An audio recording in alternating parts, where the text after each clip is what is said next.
Your station for up-to-the-minute news and intelligent, interactive, and engaging conversations. 96.9 FM.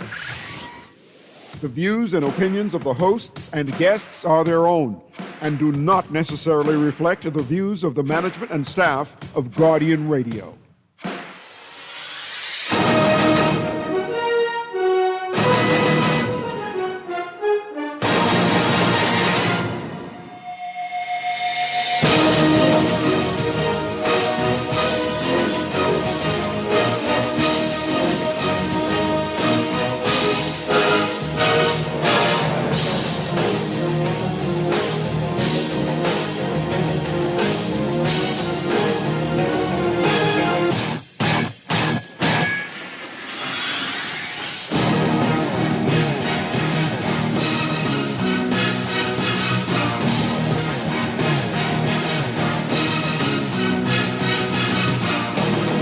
You've got it locked and loaded to the Sunday, April 12th edition of the Press Box. Yours truly, Naughty and your company, right up until 6 p.m. And of course, I'll be joined in short order by Stat Boy. Sancho will be in the building, and Mega will be joining us as well. Sancho in the building already? I am. What's up? But you said we'll be up here until 6 p.m. I think you meant 1 p.m., man. Yeah, 1 p.m. That's a little slip there, Stat Boy. That's why you do what you do. Exactly. I'm in Monday to Friday zone right now, so it's 6 p.m., but it's only Sunday. 1 p.m. Yeah, but it's Sunday. Sunday. Mega will be chiming in short order. Got to pick up the sponsors. Couldn't do it without them. Each and every Sunday, we are brought to you by the Island Game. If you want to play and win, multiple in-game betting, multiple parlay formats, single game bets, prop bets, teaser bets. Any which way you could parlay, the Island Game has you covered. If you want to play and win with the Island Game. The game you know, the friends you trust, and the Island Game always reminds you to play responsibly. Also being brought to you by Jimmy's Wines and Spirits, Michelob Ultra, doing big things, getting you ready for the NBA playoffs. That's correct. If you want to go courtside to NBA playoff action, then you got to get into your favorite Jimmy's Wines and Spirits and purchase your Michelob Ultra. Michelob Ultra doing big things. Jimmy's Wines and Spirits and Michelob Ultra is giving you an opportunity to enter to win an all-expense-paid trip to a live NBA playoff game. All you got to do is buy a six-pack of Michelob Ultra at your favorite Jimmy's Wines and Spirits. You're going to get entered. The promotion runs till the 23rd. They'll have the drawing by the end of the month, and somebody will be off to NBA playoff action. And remember, your favorite Jimmy's Wines and Spirits location available for you right here in New Providence, East Bay Street, Cable Beach, Carmichael Road, Airport Industrial Park, Wolf Road, Lyford Key Storage Commercial Park, all right? So get your 6 for $16.50 on your Michelob Ultra 6-packs. Get entered to win an all-expense-paid trip to NBA playoff action, courtesy of Jimmy's Wines and Spirits. All right? In addition to that, we're also being brought to you by Green Parrot and Margaritaville, PI. You want to catch all the action all the time, each and every weekend, all through the week. Your NBA action is going on, as well as international sports, your soccer, your rugby, your baseball. And don't forget, they got great daily specials going on. And in addition to that, weekly activities with live band and live music. So be sure, and live DJs. So be sure to check both out on Facebook, Green Parrot and Margaritaville, PI, for more information. Also being brought to you by KFC Nassau. Yes, indeed. It's all about KFC. Make them part of your pregame, your halftime, or your postgame, all right? They're always finger-licking good. And be sure to check them out on that brand new Chicky Sandwich, fully endorsed by Stat Boy. Out of 10, what you give that Chicky Sandwich, Stat Boy? You know, I tried it again. I reviewed it again, and it's up to an 8.5. I'll give it an 8.5. And I bet you by next week you're going to try it, review it again, and it'll be up to a 9.0. I think so, or a 9.3, something like that. We'll see. But it keeps getting better. It keeps getting better and better. Be sure to check them out on that brand new Chicky Sandwich. And don't forget, some wraps are good, but Wrap Star is a whole obsession. Be sure to check them out on the KFC wrap. That is off the chain. That wrap is all good. And don't forget, they got the specials going on as well. The crunchy deals going on across the board from $5.95 right up to $9.95, all right? And Awesome deals going on for you with that. So be sure to check out your favorite KFC Nassau location for you this weekend. It's always finger licking good. And also being brought to you by Harborside Marine. Now listen, if you want all of your hookup nautical wise, all right, if you're going out in a boat and you need anything for your boat, it's Harborside Marine. Can't beat them with a stick. You taking up fishing like me and Statboy, and Pearly, we took it up at the novice level. But they have all the tackle, all the rods, all the gear, all the hooks, all the sinkers, all the tackle boxes, bait boxes, coolers, from novice straight up to professional. If fishing is your thing. In addition to that, they got great deals on the Hawaiian slings, all your goggles, all your snorkels, all your fins, as well as your outboard engines. If you're going to make a purchase on a boat and you need an outboard engine, you make that purchase, only one place to make the purchase, Harborside Marine. In addition to selling you the quality brand names that you like so much with the outboard engines, they actually do the installation as well. So it's a one-stop shop. And then, of course, scooters. Statway, I don't know about you, but I got an eye on a scooter there at Harborside Marine. I think I got to make that a present to self. You can make that happen. I'm focused on the car, man. I gotta you focus get to on the that car, stage. and congratulations on your license and everything. Very appreciate proud of it. you on that. But you need to start with 2 wheels instead of 4. Why don't start with a scooter? How about a Vespa? Look good on you, you know. But you've gas already been through mileage those as well, stages, so too. now you can enjoy a scooter. I'm getting into like young adulthood, but I You think a look scooter like would be cool for you. you look like a young John Candy, you know, shuttling through LA doing big things on But SCTV. I ain't John Candy, man. That ain't me, man. No, man, but listen, between me and you, man, listen, I think I might have to get the scooter. Might have to get the scooter. Can you see me and Mama on one of them Vespa-looking scooters? I'm not talking like the I dirt can bike kind. I I'm can talking see y'all on a like scooter the each, but National Lampoon European Vacation Chevy Chase scooter. if y'all have like if you have mom on like you and her on one scooter each, like yeah, but if it's on one scooter, boy, and you swerving through traffic and on the sidewalks and everything, man, I don't know. That's for naked fun, man. That's true. That's true. It's all about the risk sometimes. But then The it turns adrenaline. into Ocean's 11. Oh yeah. Oh god. What you mean, oh God, that's one of the best movies ever, brother. No, I was laughing because I caught the reference. That's what I'm saying. And another one too, Italian Job. I wish they would have made a sequel for Italian Job. Well, I haven't seen that. Is it good enough? I might need to check that out. You haven't watched Italian Job, bro? I have not. Bro, as soon as you get off today, when we finish this show, Yeah, I'll put watch it on. Italian Job. That is I'll off put it the on. chain. I have a lot of movies I need to watch. I'll add Italian Job right to the list. I'll watch it. Man, that got most Def is in it. Wasn't Wahlberg in that as well? Wasn't Donnie Wahlberg in Italian Job? Yeah, Wahlberg was in Italian Job. Then that kooky actress who adopts a bunch of children and causes them to freak themselves out. Charlize Theron. Thank you. Ha! There you go. That one. All right. Well, I'll check it out then. How did you guess that? How did you guess that? Because that's exactly what I remember her for. Anytime her name gets brought up. And there was a couple other good actors in that movie too, man. It was an all-star cast. It was a very good movie. You definitely want to watch that. They should have a sequel in that too. I will be sure to check it out. And I'm sure, we got folks listening this morning that chime in with that take on the Italian Job. Italian Job's an awesome movie, man. Awesome, awesome movie. But yeah, man, definitely big up to all the sponsors. Couldn't do it without them each and every week. All right, the Island Game, Jimmy's Wines and Spirits, Michelob Ultra, KFC, Green Parrot, Margaritaville PI, and Harborside Marine. Big up to each and every one of you. And did I say KFC as well? Did I get KFC in there? All right, cool. You got it covered. And next week, you say the sandwich will be up to a 9.0. Yeah, well, I have to review it. I mean, at the time I reviewed it, it was 8.5. I think but it keeps getting better, so I think it'll be up to a 9 for sure. All right, we got Pearly out on injured reserve.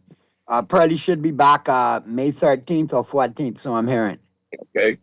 Now, we don't know how long he'll be back post May 13th or 14th. Could be, could be back in the rotation, or he could be, out of the rotation. We'll give you updated. But right now, Pearly's on injured reserve. So we'll hear from him, in the coming weeks as he progresses on that IR. On a somber note, I know this has nothing to do with sports, but I would like to send a shout out to the family. And I just saw somebody early this morning, and they was like, "Naughty man, do it, man." LH passed away, and we did lose LH. All right, Lawrence Harrison, and quite a character who I grew up with. All right, I'm not even talking about in the political vein. That's on the road all your life growing up. And like I said, he's quite the character. And my condolences go out to his family and to his friends. And like I said, we lost a real character there. All right, good people. For those of you who knew him, for those of you who didn't know him, you had to know LH to know LH. And LH was for those of us who knew him, he'll always be LH. All right, so my thoughts and my prayers, my condolences go out to his family and his friends. And boy, I tell you, boy, that's a big one for the PRP party, though. Can I tell you a word a lot? That's a big blow right there. All right, let's get to the break. Get that out of the way. We got Mega in the building yet? Has Mega chimed in yet? Not certain. It doesn't appear so. All right, so we'll get you updated when Mega chimes in. But remember now, if you want to chime in, if you want to be part of the conversation, all right, it's real easy. All you got to do is give us a call. Hit us up, all right, and we'll get you on. All right, if you want to be part of the conversation, like I said, you can chime in. Text lines powered by BTC, 422-GR96. That's 422-4796. All right, stream us live, take us wherever you want to go. GuardianTalkRadio.com. That's GuardianTalkRadio.com. Phone lines open in New Providence, 323-6232, 325-4259, 325-4316. Toll free in any one of the Family Islands, 242-300-5720, 242-300-5720. That's how you get it in. That's how you get it on. We'll be talking sports right up until 1 p.m. Quick commercial break. Flip side of the break, we'll be talking local sports. Got to address the elephant in the room. 8-time Carifta swim champions. Yup. Denied their moment at the airport upon their return.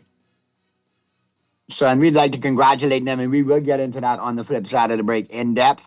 We'll talk about that. We'll talk about some other local news, and then we'll get into Major League Baseball and the NBA. Obviously, in the second hour, we'll continue with NBA and NFL news as well. But keep it right where you got it. The Sunday, April 12th edition of the Press Box continues right after this.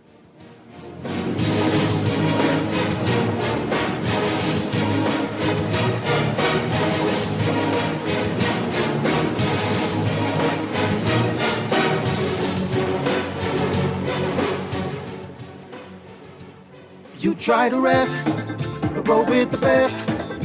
For all your printing needs, there ain't no one better, no. For posters and banners, magazines and flyers. For window decals, greeting cards and newsletters. No job too big and there's no job too small.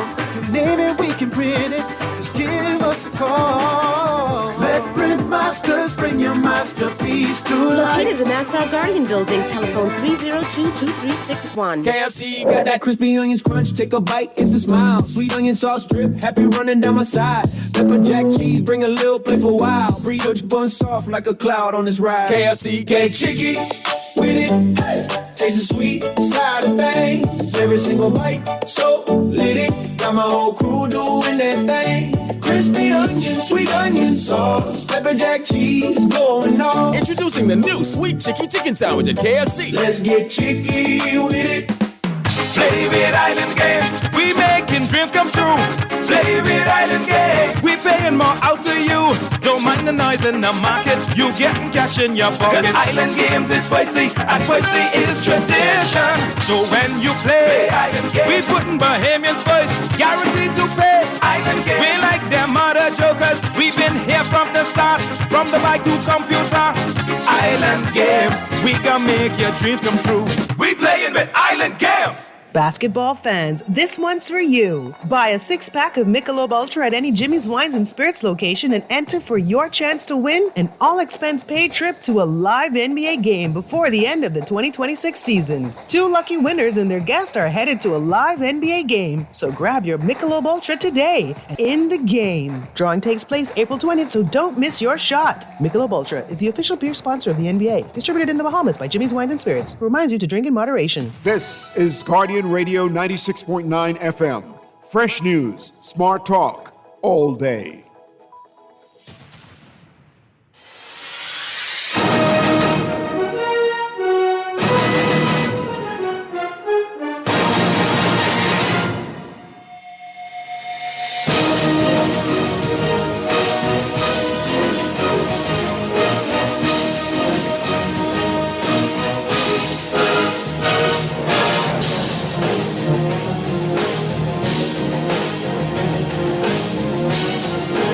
We are back at you on the Sunday, April 12th edition of Talking Head, the Press Box. And be sure to join us Monday through Friday, 4 to 6 p.m. for your talk show of the year. That's awarded by the Elevation Awards. Talking Heads, yours truly, MJ Purdy, Monday through Friday, 4 to 6 p.m. All right? Be sure to check us out Monday. We'll see you Monday for that. First of all, it was 6 p.m. Now it's talking. Hey, Stat Boy, you come get me, man. Sure. You know? Well, you caught it that time, so. The ice is broken. I'm floating. Yeah. So let's talk about the local sports scene real quick. What was your take on what you heard went down regarding the Carifta team and that whole scenario? Because obviously, in your peer group, you have members of the team that are your friends.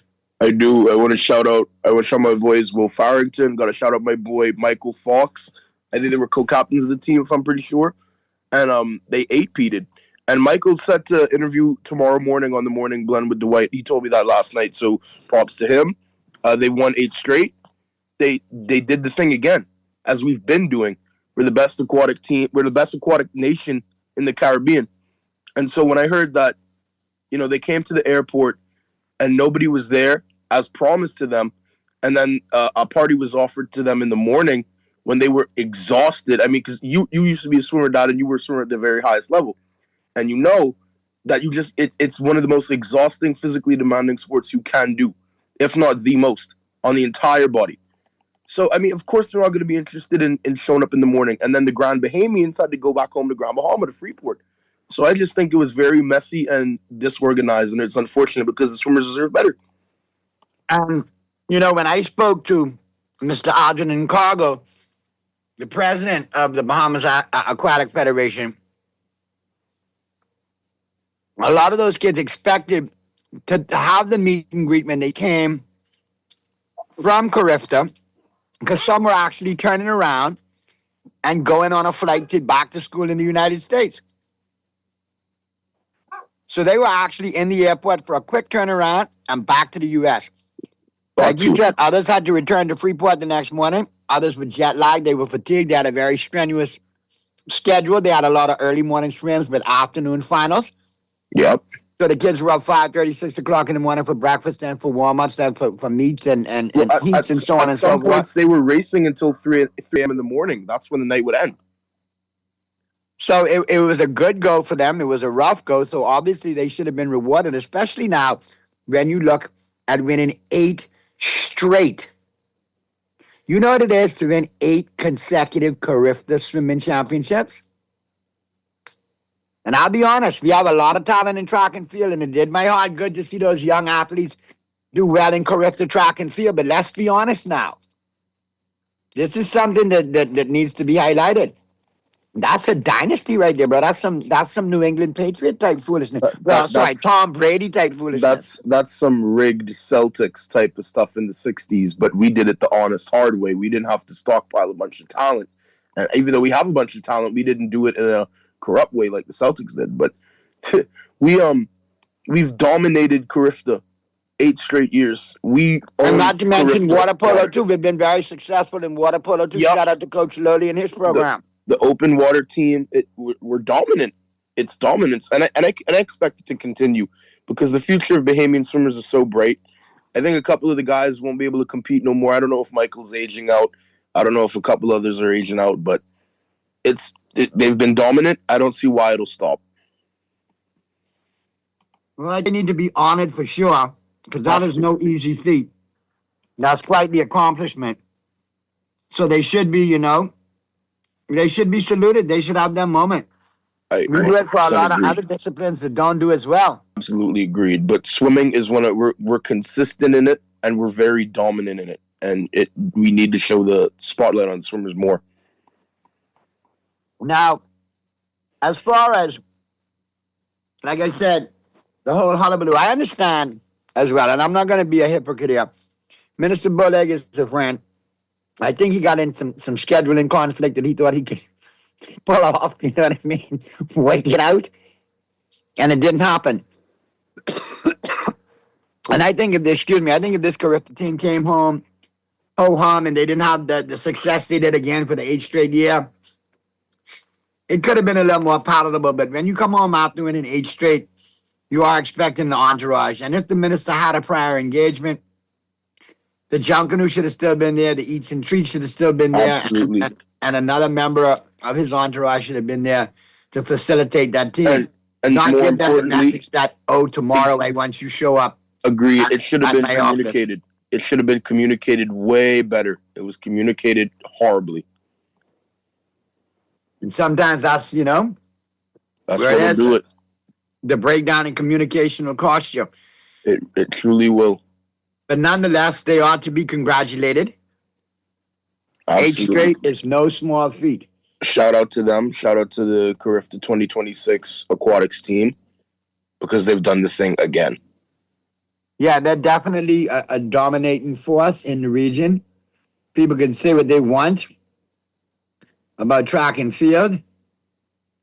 Every time you want to bring up track and field, I would bring up swimming. Have to. You have to. Because that is something that we dominate. That's something that we own. If you look at the article from April 10th in The Guardian, Minister and swim community at odds. And I want to make it abundantly clear. I understand some of the challenges Minister Boleg had. I understand very loud and clear what the Bahamas Aquatic Federation went through talking to Mr. Cargo. But I cannot allow it to be said that the Swim Federation boycotted the minister. No, absolutely false. Those kids were asleep. Those kids were jet lagged. I had a multitude of parents come and tell me, Naughty, that's one thing that didn't happen. We didn't boycott. If those kids, if we could have raised the dead from the dead, we would have carried them down there, but it wasn't happening. And shout out to the 2 athletes that did go and see it all the way through. I personally, Uncle Naughty, are proud of you. Is proud of you because why? I know you went and I know you toted because there's plenty food there. You should have been able to tote well. And that Duncan group should have entertained just the 2 of y'all because you all deserve it. 8 straight. 100%. And for the ones that didn't make it, I totally understand the jet lag of it, but I don't think it's fair for the minister to say it was boycotted because no, it wasn't politically boycotted.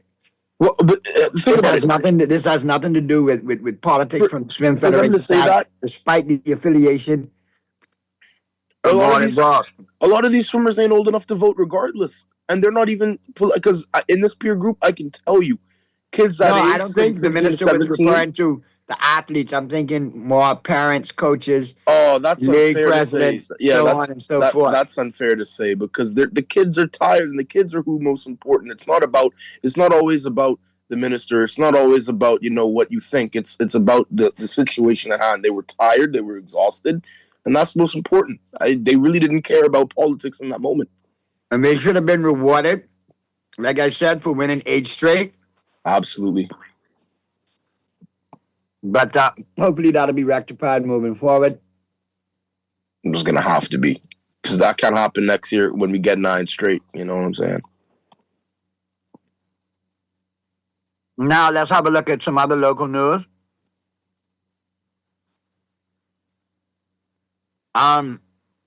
Friends for Life promotes softball in the Bahamas. That's a great initiative right there. There you go. The University of Bahamas, the Mingos, see action in golf. The Mingos have a golf team, ladies and gentlemen. The UB Mingos? The UB Mingos, men's golfer Travis Cartwright tees off at the Cleves Helpers Charity Golf Tournament, the Royal Blue Golf Course at Bahama Resort. Wow. Golf's growing every day. The men's and women's teams were in action at the Cleve Helpers Charity Golf Tournament. UB head coach Fred Taylor said the team performed well.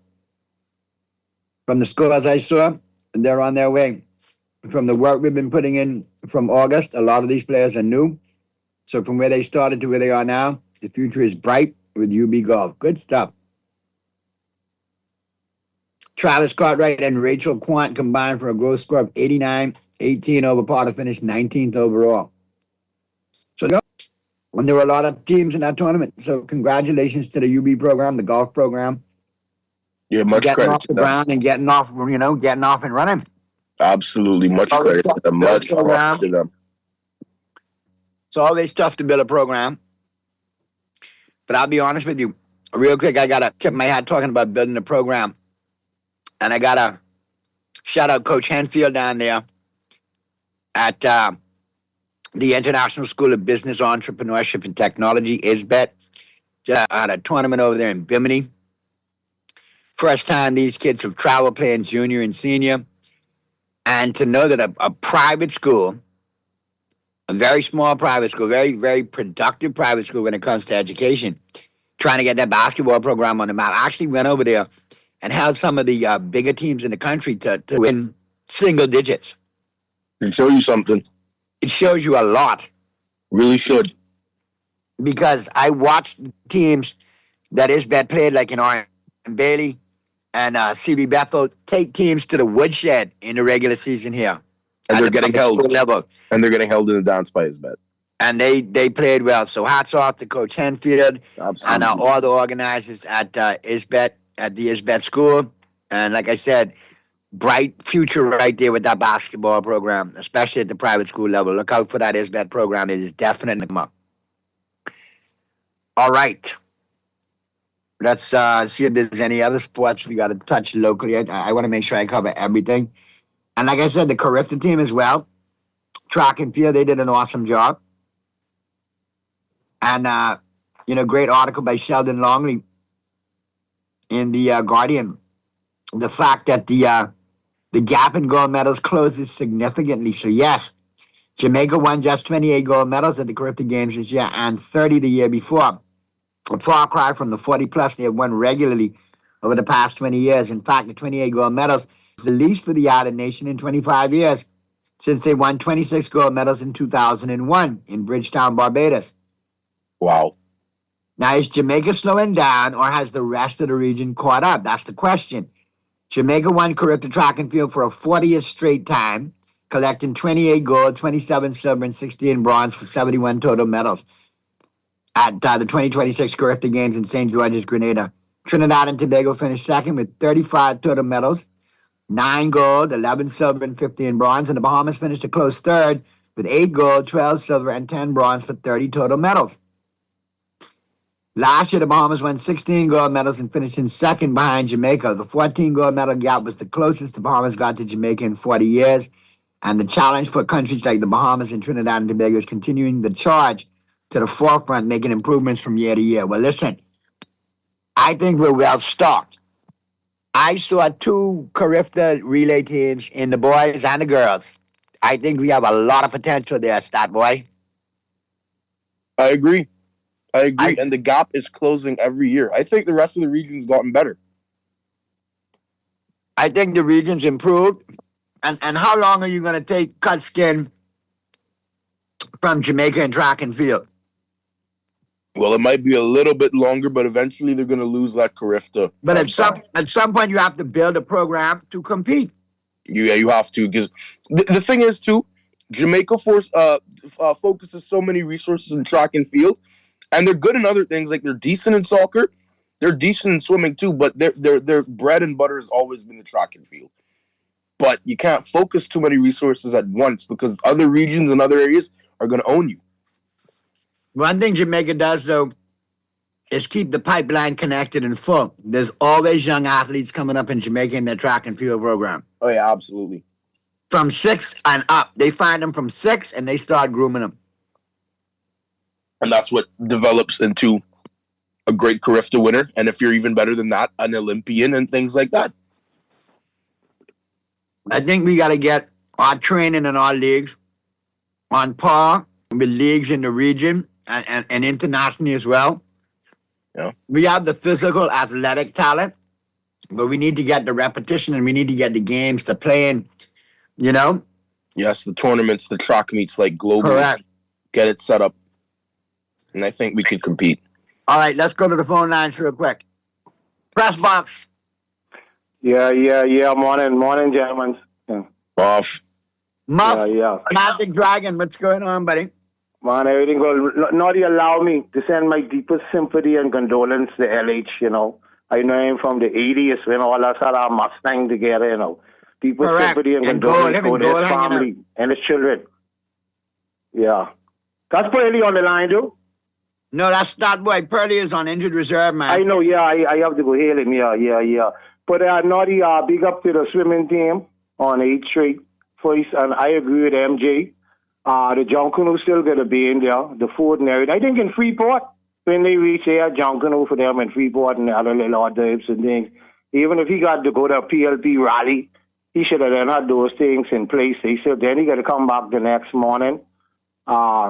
Yeah, I want to big up Lauren Betts and her sister and John Quill, and Rice and Gabriel Arquez and the Redder Pants coach and everything on the victory. And on the men's side, McKinney. You're referring to the relay teams? Right. I mean in the NCAA. Championship last weekend. The championship. Hey, the underdogs win, Naughty. The two underdogs win on the women's side and the men's side. You see that, eh? Yeah, you see that. Yeah, but so, you know, so that was really good because, you know, 37 years being out of the championship and the next one and never had none. So, you know, it was good for the underdogs because the other teams that had championships, one had 3 and 4 and 5 years. So it was good on their behalf, you know, especially with Lauren Betts' story, oppression and everything. That helps so much out of young people, teenagers, them in sports and things. And on the men's side, McKinney got a big shot with McKinney and everything too, and down in under a minute. And then, Naughty, the Yankees taking Benny Beaton, boy.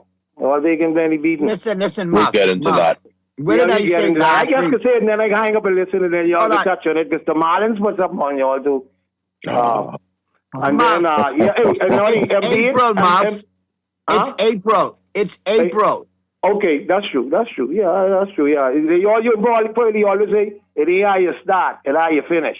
Correct. And then I can end with this, and then I can hang up, and then y'all can touch on it. Embiid might sit here on like Grand Hill, man, and throw in the towel, man. He might just throw in the towel and call it that, man. That's too much injury. Man, now you talk about stat boy favorite player like that, you know. Hey, hold on. What is this on a Sunday? You can't make it in this league like that with all them injuries, man. I see Anthony Davis doing reality TV now. He might say, that's a smart move. Move to that, yeah, because then he ain't got nothing happening in the NBA no more. You can't get her doing reality TV. Yeah. I can't even like listen then. Let me let someone else get it. All right, Muff. All right. What is this on a Sunday about any Embiid, man? All right, let me handle this. A disclaimer for the record, that was just a poke at Statboy right there, because Statboy, Joel Embiid is to Statboy what LeBron James is to me. Pretty close to it, yep. Pretty good, because they're just ruining that young team in Philly. But speaking of baseball, let's pivot to Major League Baseball. Yeah, it's not looking before we get to the break. Not looking so good for Jazz right now in New York. It is not. Not looking good for the Yankees either, period. And it's not just Jazz, because other players have made errors. Jazz made a couple of great plays defensively the other day. So no, but the error to lose the game, though, Pops, because he had the play, and then there was a runner at first, but then there was a runner going home. So Jazz was trying to turn 2 instead of just going home. And then he fumbles the ball, he bobbles it, and his post-game explanation was just, I couldn't even defend it. It was terrible. When was this? I will send this over. This was, I think, yesterday, because we fell to 8-6 yesterday, and we lost to Tampa Bay 5-4. And that's the thing, too. We're losing the teams we're significantly better than. Yeah, we've lost to the A's. We've lost to the Rays. The Marlins. And the Marlins. Now, see, the good thing is the Orioles are 7-7, the Rays are 7-7, the Blue Jays have started 6-8, and the Red Sox have started 5-9. Like you said, it's April. I expect a turnaround from Toronto. I expect a turnaround from who else do I expect a turnaround from? A couple of teams that are not performing like they should right now. But when we talk in the middle of May or toward the end of May in a month, it'll be totally different. Then you'll know who's who. We could like evaluate these teams because they're in season form already. So I can't really evaluate them right now. but we have to be better. The Phillies are 7. They were something like 2-6 last week. Right, see? And Philadelphia's back to 500. The Marlins being above 500, everybody knows that's a fluke as well. That's a complete fluke. The Dodgers have started hot, 11-3, but they're going to take their nicks. They're going to take their bumps. They're going to take their losses. And the league is going to shake out how it shakes out. But I see a lot of improvement happening from now till then, for sure. The Tigers are 6-9. Should show you something right there. The Athletics. The Brewers are 8-6. The Athletics are tied for first in their division. That should show you something right there. The Red Sox are 5-9. The Pirates are 9-5. Who would have thought of? Well, I expect the Red Sox to be 5-9, and I'm happy about that too. The Mariners are 6-9. Nobody saw that coming. Not at all. The Blue Jays and the Mariners, who just went to the ALCS, are both 6-win teams with 8 or 9 losses. The Braves and the Guardians coming back to the pack. They started off hot. Now they're 9-6. 8-6. Everybody. Rangers are 7-7. A lot of parity in baseball. It is. The only team sticking out right now like a sore thumb is those over greedy, money spending LA Dodgers, but they'll fall in with the pack too. I mean, they're going to be a top 2 or 3 seed, of course, but like their record is not going to be this substantially different like it is right now.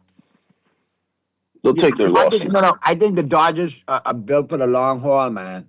Agreed. So they're winning their games, but they're going to be games that they lose, but they're going to win their 90-something games to get into the playoffs.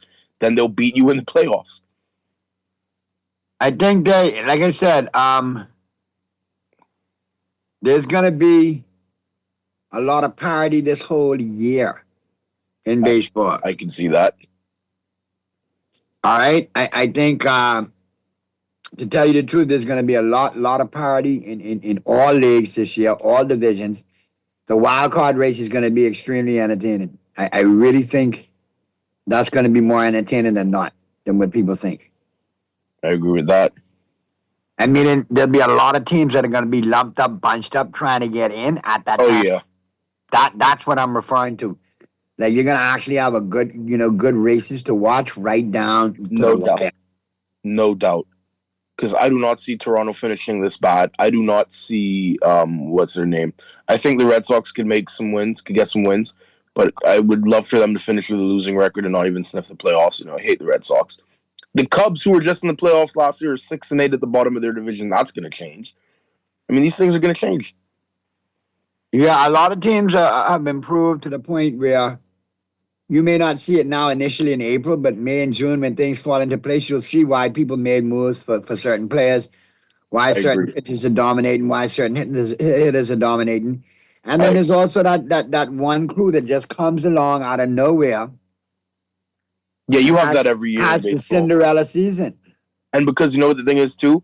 They'll face a team who had a week-long bye. In baseball, a bye is one of the most terrible things that can happen to you sometimes. That could be the kiss of death. And it's like really something that you try to avoid, because a team on fire could just come right there and just boom, you're done. Well, some news from around baseball. George Springer exited the Blue Jays loss. He's got a fractured toe. Oh, rough, unfortunate. Lindor stinking it up in the field, costing the Mets some games. I don't know what's going on with him. Well, Lindor's getting up there, I think, now in age. I think he's mid-30s, if I'm not mistaken. But Lindor usually is on it, though, so that's surprising. Couple of injuries. The Astros. This is couple of things they need to keep an eye on. Pena exits with knee tightness, set for an MRI. That's tough. Baltimore Orioles. Rutschman hits injured list with inflammation in ankle. That ankle problem is coming back to haunt him. The Tigers outfield Meadows has a broken arm and a concussion. Oh, man. Prayers for him. He hit the wall. He hit the wall, I think. Oh, he was going to try to make a play. Yeah, prayers up for him. That don't feel good. All right. Running into the wall don't feel good. And the Astros to undergo testing for arm fatigue and possibly being shut down. Oh, no. Already? They just signed this guy. Yeah, but persistent and lingering arm damage from Nippon Baseball, yeah. Correct. Mm. And then you had Klassen left the Angels game last night, left the starting pitcher, left his start with a finger injury early and get him out of there. So, like I said, a lot of parity in baseball and now injuries too. A lot of injuries when you look at it. Yeah, injuries create parity in sports. They always do. And that allows for teams who can stay healthy and stay available. Because the best ability is availability. And it gets proven over and over again. So we will see how this year goes. But it's too early to call right now. Pirates are 9-5. Padres 9-6. I mean, the team's got to shake up. You're not gonna. I don't think I don't think you can really judge some of these teams until you see, like I said, it's in middle of May, and then you'll know who they are. The only team who I know who they are right now is the Los Angeles Dodgers. They've shown it to me 2 years in a row. So, got to go with them, as I know what they are. Nah, for all my baseball aficionados, and then we'll get to the break with Mr. Basketball right out of the break. Great article here from Major League Baseball. They're talking about the best and worst free agent signings in Major League Baseball history. Listen, I'm not even getting into the long term of it. The best free agent signing in the history of Major League Baseball, at least from a player perspective, is still my boy, Bobby Bo in New York. There you go. I don't care who got what when they signed that deal. Bobby Bonilla deal is still going on to this day. Oh, yeah, Bobby Bonilla. That's who you're referencing, yes. Bobby Bo. That is one of the best heist jobs I've ever seen in sports in my life. Every July 1st. You said heist job? Yeah, well, I'll rephrase it. It's a great contract for him. Wow. And Bobby's 63. But he's still getting $1.25 million or something. Button up there, you know what I mean? Mm-hmm. But I'll be honest with you. The actual contract is crazy. And how it came about was like brilliant work by his agent. Now, for those of you who don't know, or those of you who need the memory jog, the Bobby Bonilla contract refers to a famous deferred payment agreement where the New York Mets paid former player Bobby Bonilla $1,193,248.20 every July 1st from 2011 through 2035. The deal was created in 2000 to buy out the remaining $5.9 million in his contract with 8% interest instead of paying him immediately. Final payment in 2035 when Bonilla would be 72 years old, and he turned that $5.9 million owing into nearly $30 million for a $5.9. All right, he turned $5.9 million debt into a $30 million profit. What a businessman! What a guy! By deferring the payments, the Mets ownership at the time was heavily invested with Bernie Madoff, expecting generate returns to generate higher returns than the 8% interest rate. We know how the Madoff situation went down, and they got stuck. So July 1st is celebrated annually in sports media as Bobby Bonilla Day because he gets paid. And Bobby also has a separate deferred agreement with the Baltimore Orioles, paying him $500,000 annually until 2028. Wow, well, he's got another 2 years of that, and then he has another 10 years of the Mets. Hey, what a moneymaker. And props to his agent, because somebody had to come up with that for him. But for those of you, to me, that's the best free agent contract ever signed by a player, in my opinion. Because when you look at the money and you look at the math, that's a win all the way around. Yeah, him and Kirk Cousins have the best sports agents ever, because Kirk just got some money from the Raiders the other day, too, even though it's more tied up in incentives and so many things. But he just keep getting paid. And shout out to all the World Series of Poker players online who play that video game. I finally found that video game. It's a great game. Yeah, I got to show it to you, man. It's hilarious. And it's free, though. Trouble playing it. Yeah. Most importantly, it's free. Also, Major League Baseball, the show.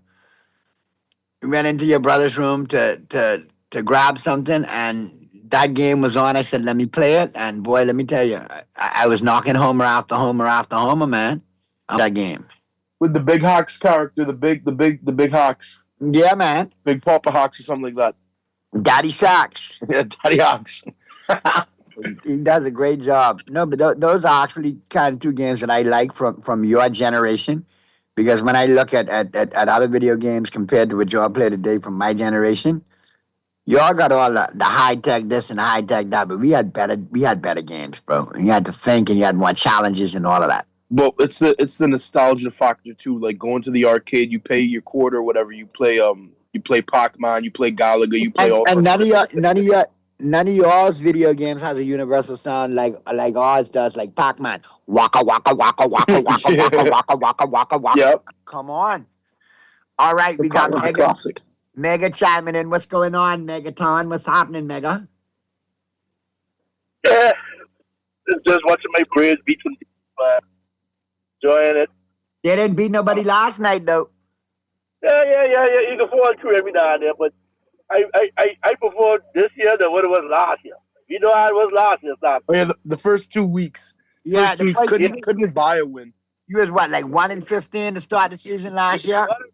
It's very much correct, but I should not have watched most of those games out there too. And I was like, wait, I don't know how I get some of this season, and then people start getting injured. One went back down. I was like, Jesus, so let me enjoy this one so far. Well, it's much improved. It's much improved since last year, Mega. I think you got a lot to hang your hat on this year. I think the Braves have made some improvements in the offseason. I think injuries were holding you all down to start off early on last season. I think on a level playing field this year, you guys y'all got potential. I think y'all might do what the Braves do in that division this year. Be right there till the end. Man, you can definitely make the playoffs. I mean, we still got Mega muted out. That's true. I mean, the thing about it is, though, too, is that division, that's one of the toughest divisions to play for. Man, Philly, Washington. It all depends on, like you said, but that's what the health. Our rotation is pretty solid, but it come down to these guys because I don't really many kids have never said we won the World Series. It's just the health problem. But I think what Atlanta has going for it this year is y'all got pitching again. Y'all got sustainable pitching. And whenever the Braves got pitching, y'all go always be in the conversation toward the end of the year. That's what the Braves usually hang their hat on. From I mean, the 90s time when you had Flowers and Monica, they always try to get more pitching. And now you're Mark. I think that our farms have been pretty good with the pitching. Scouts have been pretty good with getting the pitching side. But I always rely, I always think you got to have 2-3 good solid hitters in the team. And so far, I'm like with us being more competitive here. I agree. You need 3 starters that can go 7 innings for you back to back to back. And then you got to have your bullpen that can carry you the rest of the way. But I do think you need 3 starters that can actually take you 3 games in a row, give you 7 innings. Having that 4th and 5th starter to me is a luxury. I would prefer to have them as bullpen arms and make do. You know what I mean? Yeah, absolutely. Absolutely. And Chris Steele, I'm seeing with those guys a bit too much. Maybe wasn't that last night. From Cleveland.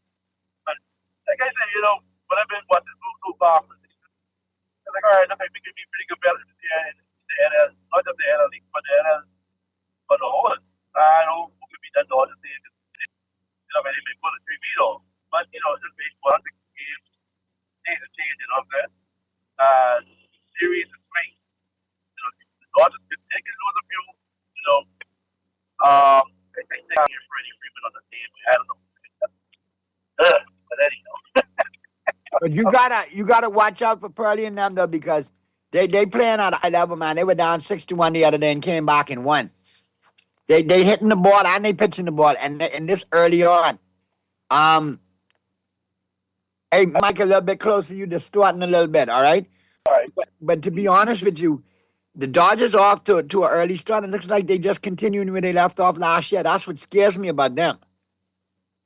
Oh, the Dodgers, they with that roster right now, and they have some solid players and all.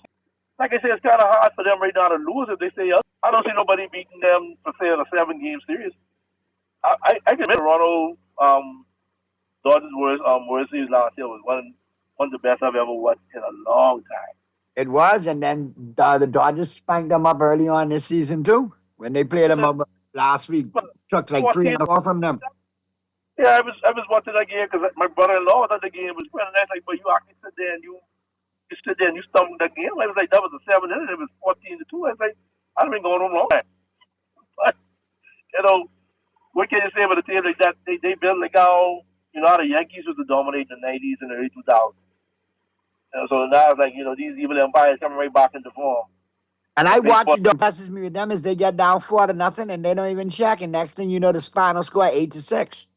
Yep. Not even you the kind of team you're never gonna be friends.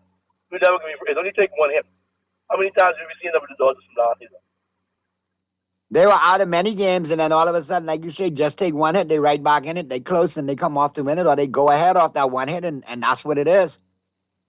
Yeah. So, I mean, with that type of lineup they up there, it's really hard for you to say you can never count them out. That's more like it. That's why 2 years ago, when we lost to the Dodgers in the World Series, man, I can be honest with you, man, that whole Freddie Freeman kind of pissed me off because we were doing well, but there was just certain dudes we couldn't get out, and he was one of them.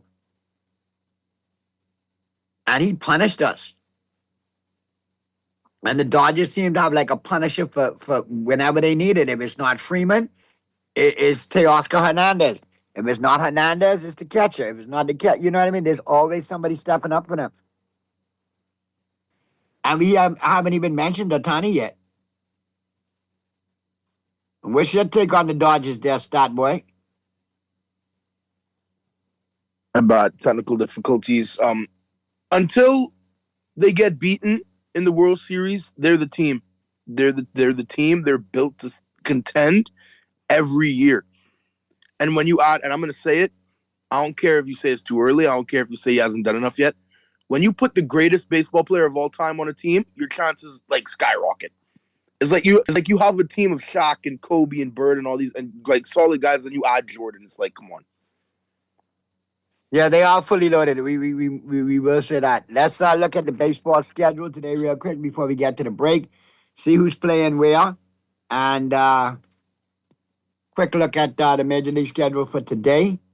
And a bunch of games on top. Everybody starting at 1:35. All right, so here's today's schedule. And like I say, buckle up because there's a lot of games today in Major League Baseball and the NBA. And Diamondbacks and Phillies at 1:30. These are the 1:35 games. Diamondbacks at Phillies, Giants at Orioles, Twins, Blue Jays, Angels, Reds, Athletics, Mets, Marlins, Tigers, Yankees, and the Rays. All of those are between 1:35 and 1:40. The 2 o'clock games, the White Sox and the Royals at 2:10, the Nationals and the Brewers, the Red Sox and the Cardinals, Pirates and the Cubs. Those are your 2 o'clock games. Then your 4 o'clock games, the Rockies and the Padres, Astros and the Mariners, Rangers and the Dodgers, Guardians and the Braves wrap things up at 7:20 tonight. Quick break, flip side of the break. We'll be right back at you on the Sunday, April 12th edition of the Press Box. All right, and this is the Press Box, all brought to you by The Island Game, Jimmy's Wines and Spirits, Michelob Ultra, Green Parrot, Margaritaville PI, KFC, and, of course, Harborside Marine. Quick break, flip side of the break. We're back at you. We'll be into the 12 o'clock hour. We'll be talking NBA, and we'll be talking the NFL. Keep it right where you got it. The Press Box continues right after this. This kind of life in for another. Cause even in the wintertime it feels like the summer. I can talk about the island life cause I live of it. I guarantee you'll feel the same way once you visit. It's a celebration, so I hope you made your plans. Cause once you make it here, you may never leave the land. On the islands under the sun, see a bunch of pretty honeys, I'ma get me one. It's a love I always wanted, wouldn't change it for another. Nothing can compare to a sweet island summer. Chilling with my homies with a beer in my hand, or just dancing with my lady while we drift to the band. It's a love I always wanted, wouldn't change it for another. Nothing can compare to a sweet island summer. Burn a couple playing under a tree. Ain't no other place on earth I would rather be. KFC got that crispy onions crunch. Take a bite, it's a smile. Sweet onion sauce drip, happy running down my side. Pepper jack cheese, bring a little playful wow. Burrito bun soft like a cloud on this ride. KFC, get chicky with it. Hey. Taste the sweet side of things. Every single bite, so lit it. Got my whole crew doing that thing. Crispy onion, sweet onion sauce. Pepper jack cheese going on. Introducing the new Sweet Chicky Chicken Sandwich at KFC. Let's get chicky with it. New roads and airports are connecting our islands. Energy reform is bringing electricity prices down, while young Bahamians are stepping up, gaining new skills for new opportunities. Respect for workers, support for entrepreneurs. We're modernizing energy and infrastructure across our islands and preparing Bahamians to succeed in a new economy. Transformations this big take time. Let's choose progress. Paid for by the PLP. Basketball fans, this one's for you. Buy a 6-pack of Michelob Ultra at any Jimmy's Wines and Spirits location and enter for your chance to win an all-expense-paid trip to a live NBA game before the end of the 2026 season. 2 lucky winners and their guests are headed to a live NBA game, so grab your Michelob Ultra today and get in the game. Drawing takes place April 20th, so don't miss your shot. Michelob Ultra is the official beer sponsor of the NBA, distributed in the Bahamas by Jimmy's Wines and Spirits, who reminds you to drink in moderation. Play with Island Games, we making dreams come true.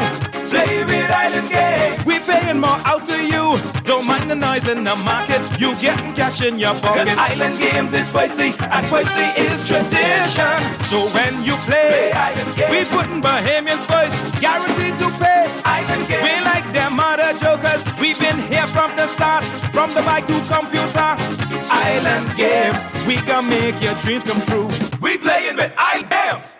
This is Guardian Radio 96.9 FM. Fresh news, smart talk, all day.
We're back at you on the Sunday, April 12th edition of the Press Box.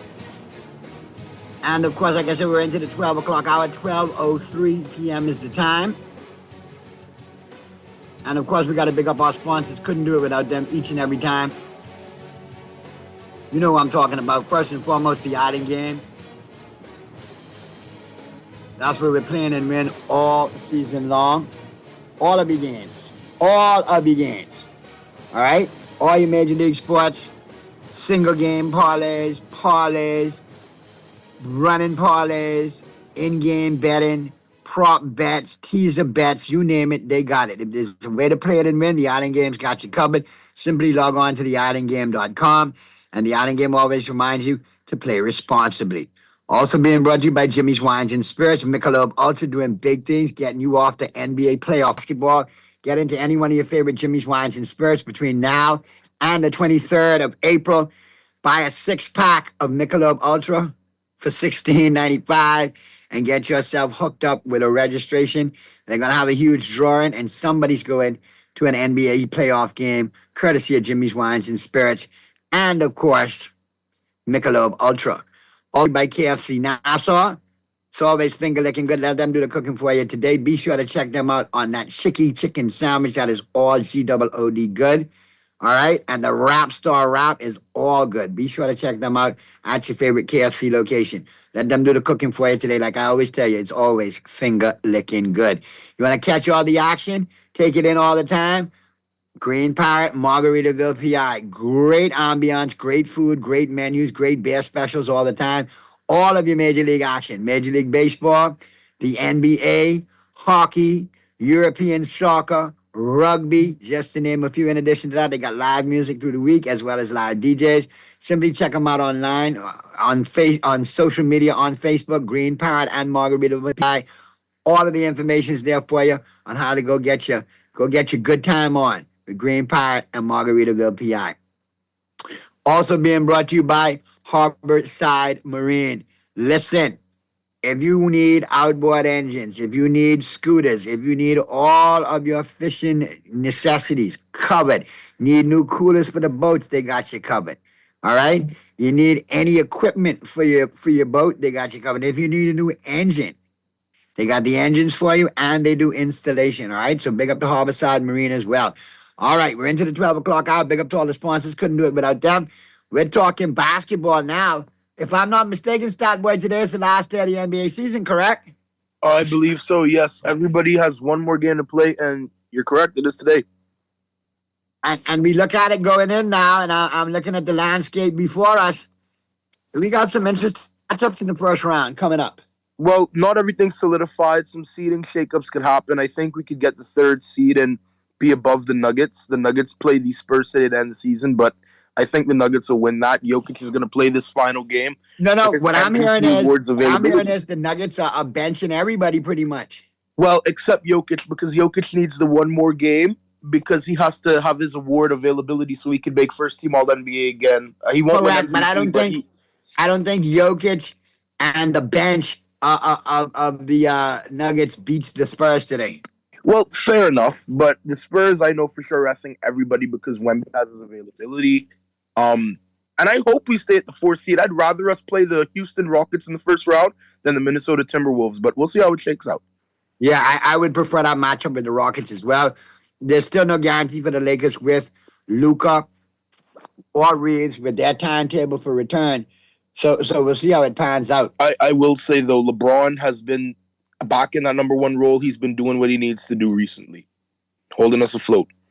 All right. I'll give it to him. Now, before I get there, Mr. Producer, did you play that tune and go into the break?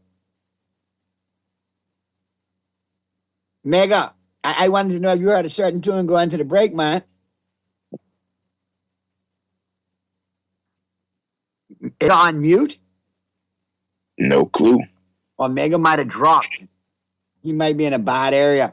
But yeah, for some of y'all hitting me up on the text lines asking me what that voice sound for me. Yeah, that was Mega. You know, y'all didn't know Megaton used to be a big-time rapper back in the day as well. Man, that's Island Sunshine, but that song was global. He took that to Hawaii to a music conference, and that blew up. Yeah, man, big up to Mega, man. I really enjoy his music. I hate his 49ers, but hey, the music is solid. You didn't know that, Stat Boy, eh? You heard that one? I knew about Mega from time.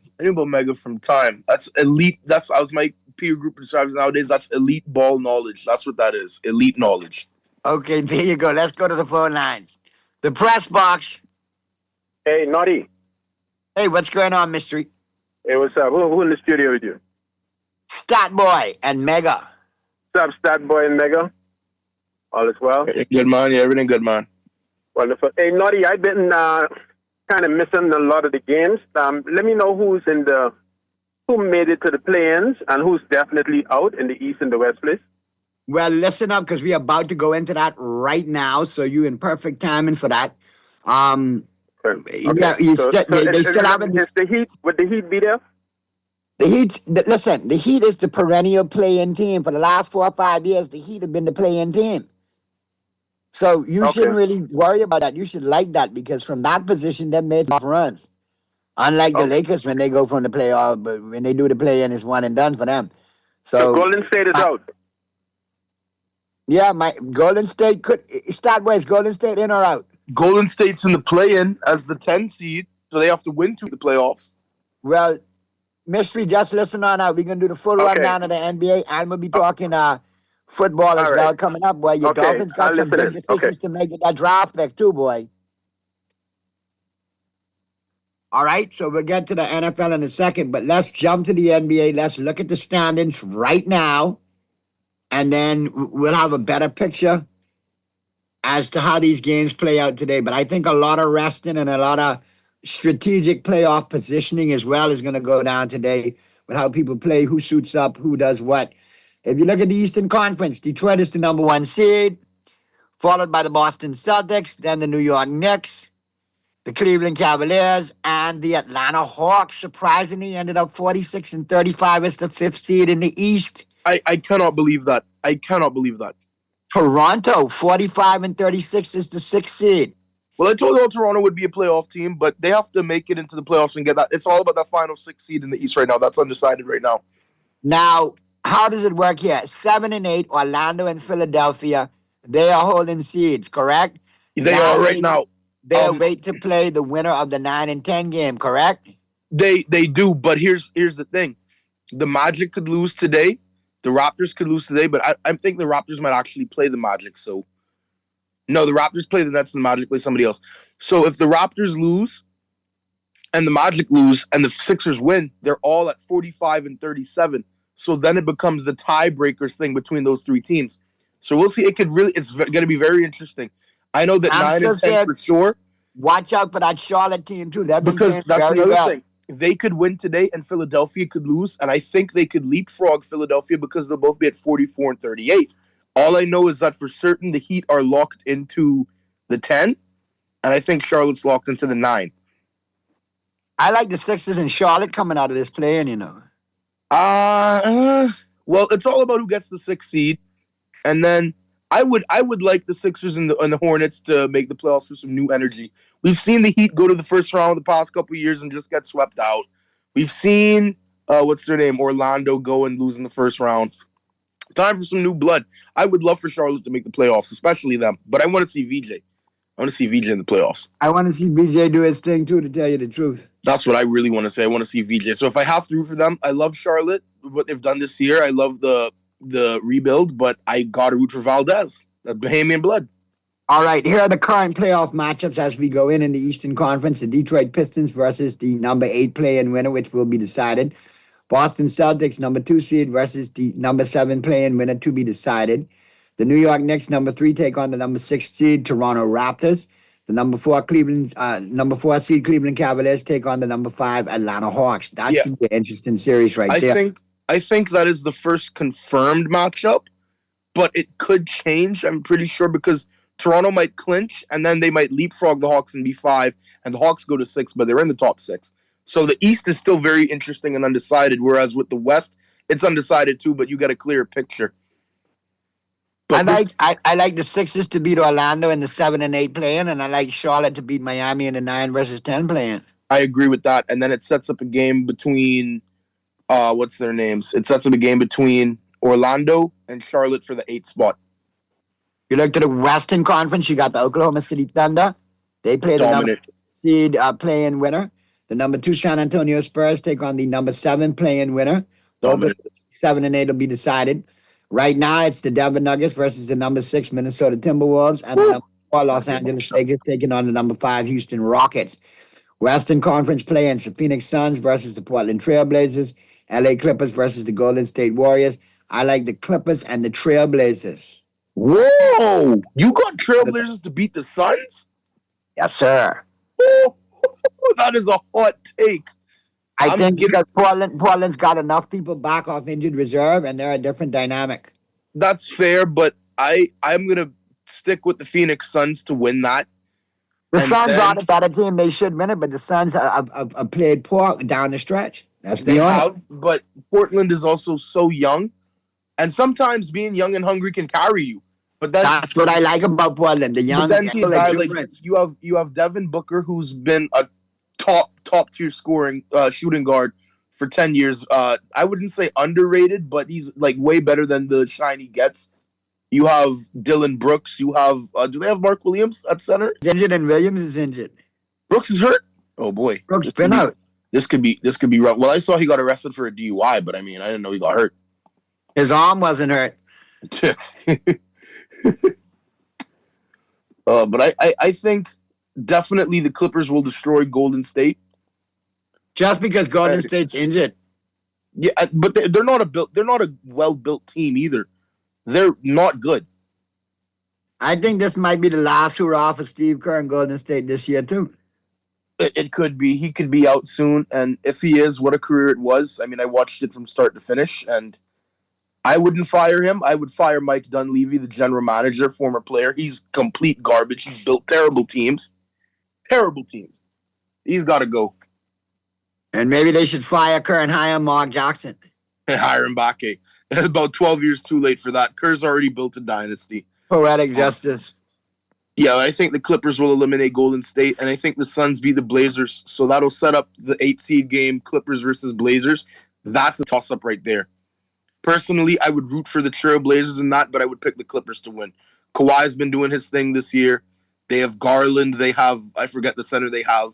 I think it's John Collins now because they traded Zubats, and yeah, solid team. I like the lineup, so I think this is going to be quite interesting for the NBA playoffs. It will. But to be honest with you, I already know the Final Four. Who's the Final Four? Thunder, Spurs, Pistons, Celtics. You might be right with that one. I'm going to stick with it.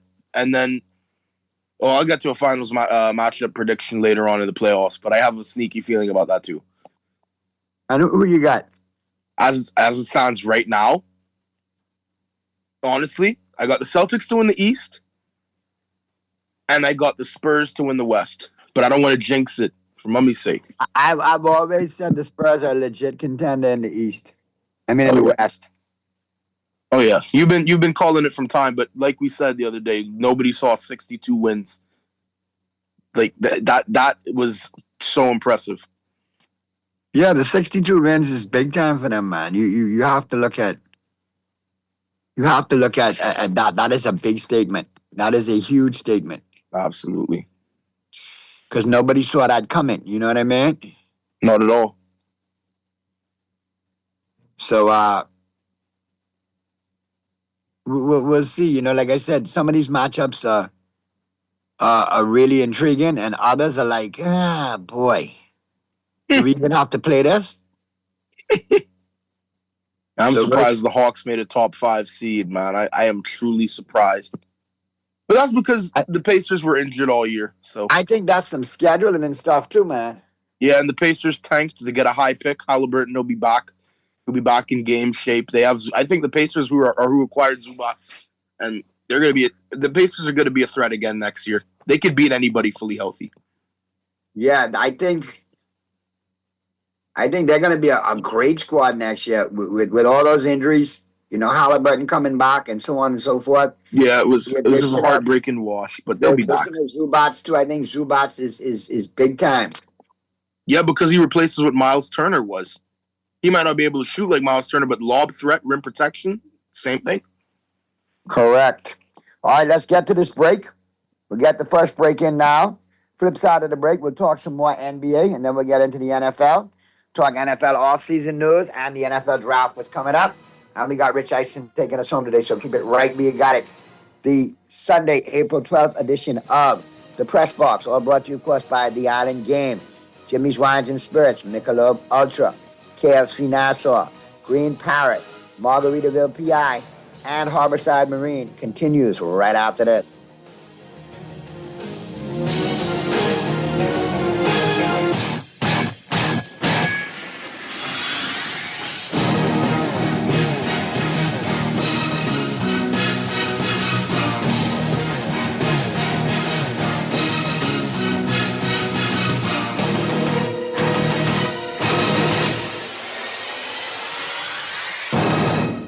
KFC got that crispy onions crunch. Take a bite, it's a smile. Sweet onion sauce drip, happy running down my side. Pepper jack cheese, bring a little playful wow. Brioche bun soft like a cloud on this ride. KFC, get chicken with it. Hey. taste the sweet side of things. Every single bite, so litty. My whole crew doing that thing. Crispy onion, sweet onion sauce, pepper jack cheese going on. Introducing the new Sweet Chicky Chicken Sandwich at KFC. Let's get chicky with it. Always on the go? Missed the show? You can now listen to Guardian Radio talk shows anytime, anywhere on Spotify and YouTube by searching Guardian Radio 96.9 FM or by entering the name of your favorite show. You can also listen by logging on to GuardianTalkRadio.com and clicking on the podcast tab. Guardian Radio, continuing to provide you with fresh news and smart talk anywhere, anytime, all day. Play with Island Games, we making dreams come true.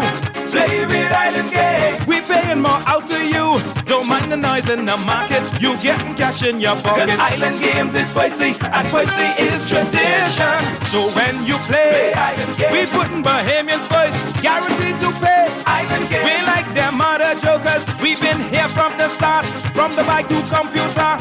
Island Games, we gonna make your dreams come true. We playing with Island Games. Basketball fans, this one's for you. Buy a 6-pack of Michelob Ultra at any Jimmy's Wines and Spirits location and enter for your chance to win an all-expense-paid trip to a live NBA game before the end of the 2026 season. 2 lucky winners and their guests are headed to a live NBA game, so grab your Michelob Ultra today and get in the game. Drawing takes place April 20th, so don't miss your shot. Michelob Ultra is the official beer sponsor of the NBA, distributed in the Bahamas by Jimmy's Wines and Spirits, who reminds you to drink in moderation. This is Guardian Radio 96.9 FM. Fresh news, smart talk, all day.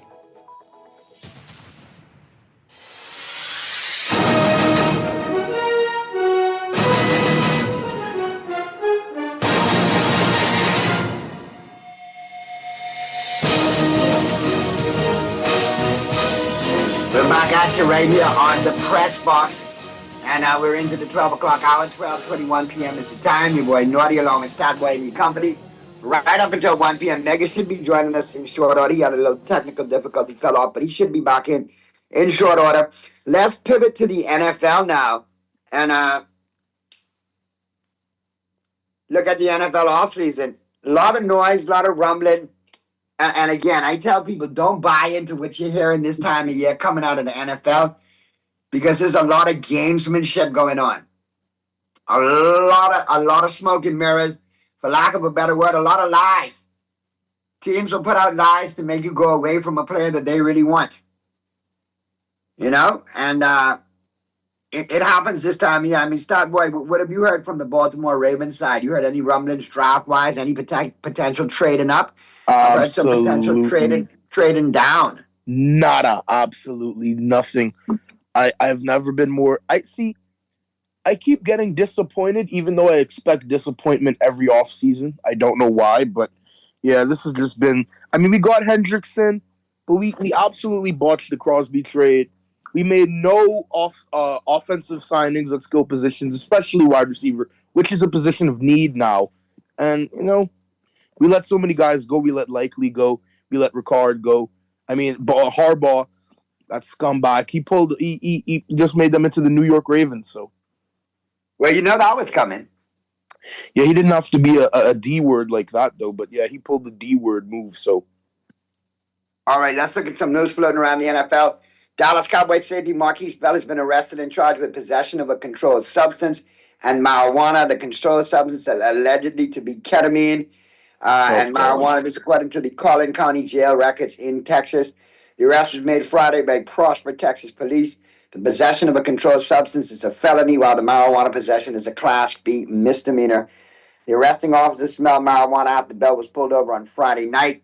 Search of his vehicle uncovered less than 2 ounces of marijuana and a THC electronic cigarette before he was arrested and charged, according to police. He would be subject to penalty from the NFL. Under its personal conduct policy, the Cowboys are aware of the arrest and decline comment. Listen, he's fighting hard to make that team this year. Not a good way to start your offseason and getting ready to go into the offseason programs. Yeah, especially with a new defensive coordinator. If he gets cut, don't be surprised in Washington with Dan Quinn, because he's one of Dan Quinn's guys. Yeah, hey, fair enough and fair play to them. They could deal with the headache because I'm sorry. He is a solid player, but that's not worth the trouble he's bringing. I'm sorry, you can't do things like that. And another arrest too. Former NFL wide receiver Ted Ginn Jr.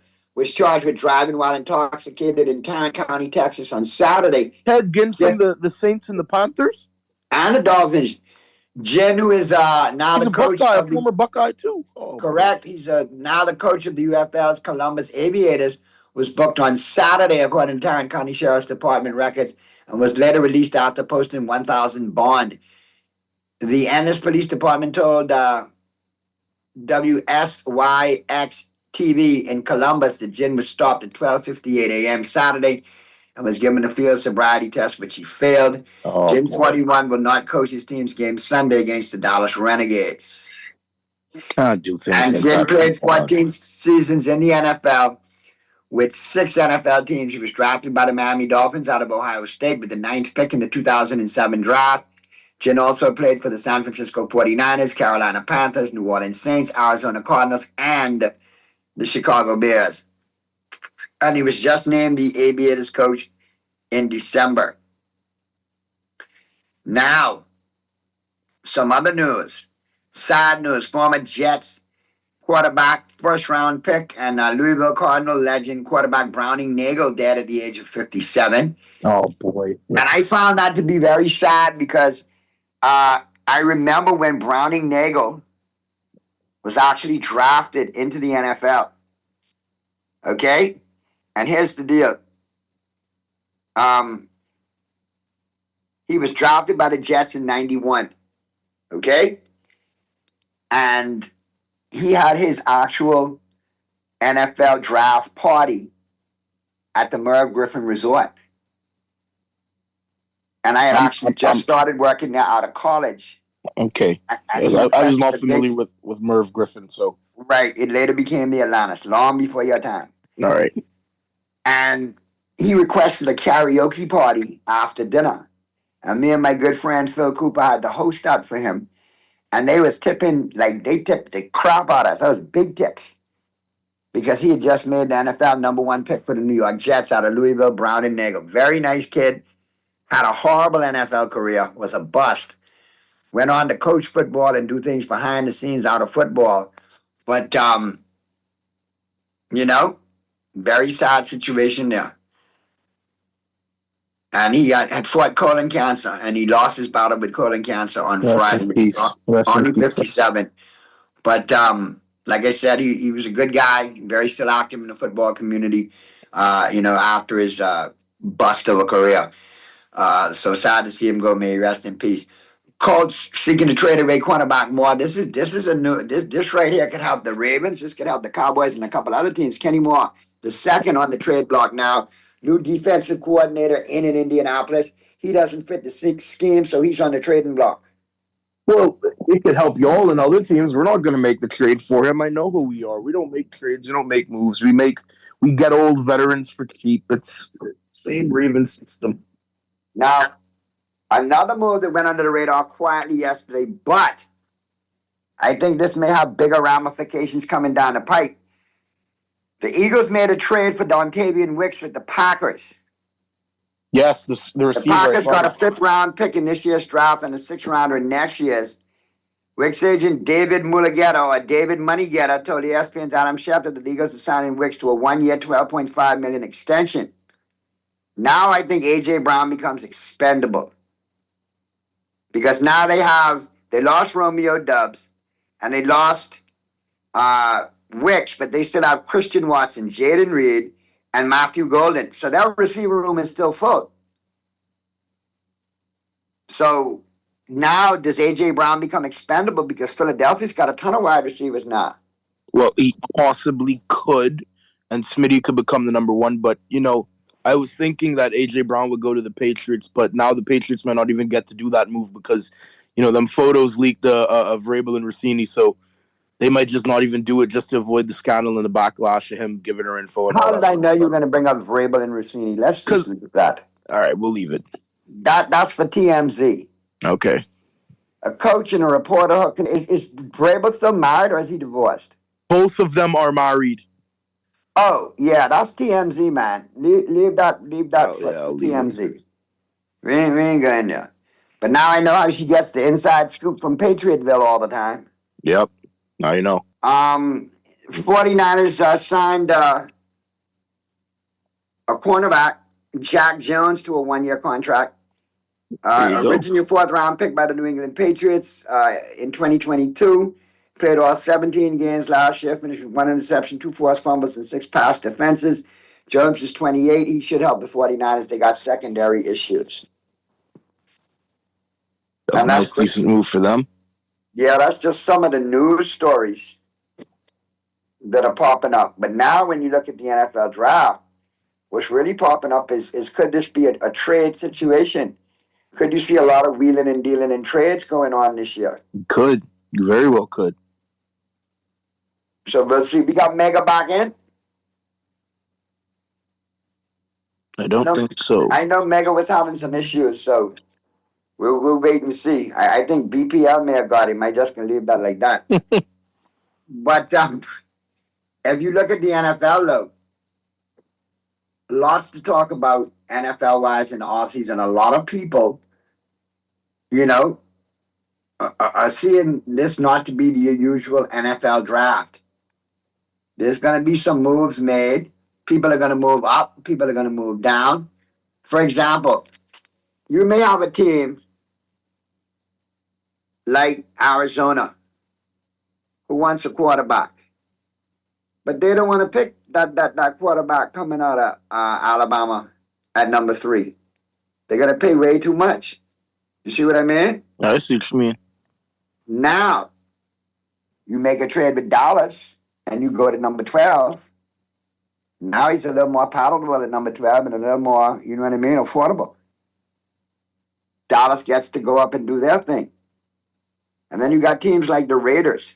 And when you look at that, I mean, you're hearing from Mike Mayock, and the Raiders have a dilemma. They signed Kirk Cousins, and they're potentially going to draft Fernando Mendoza.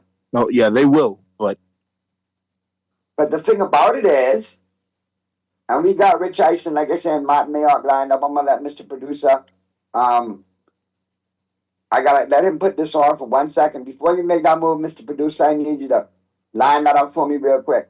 But Mike Mayock, former GM of the Oakland Raiders, I think Mike Mayock does a great job covering the draft as an ESPN analyst. He sucked as an NFL GM. But you look at the Raiders situation, and Mayock is familiar with the front office there. Here's the deal. You have Mendoza coming in. Do you throw him to the fire? Do you think he can handle it? He seems like one of those quarterbacks that consumes the playbook. You got to ask him to leave the building. He's got a lot of Brady-like qualities. You know, that underdog, not the biggest arm, not the fastest kid. But he got the intangibles to make him a good one. Brady work ethic and studying. Do you think they start him? Or now here's the dilemma. Kirk Cousins comes in. Similar situation last year. He got benched for Michael Penix. Penix got hurt. And Cousins had the Falcons competitive the last couple of weeks of the season. They were all right. But I think... What if he gets in and he jams? He's got a running game. They improve the offensive line. He's got a good tight end in Bowers.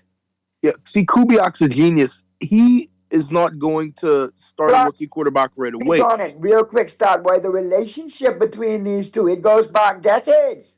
Who's Kubiak and Cousins? Yeah, and correct.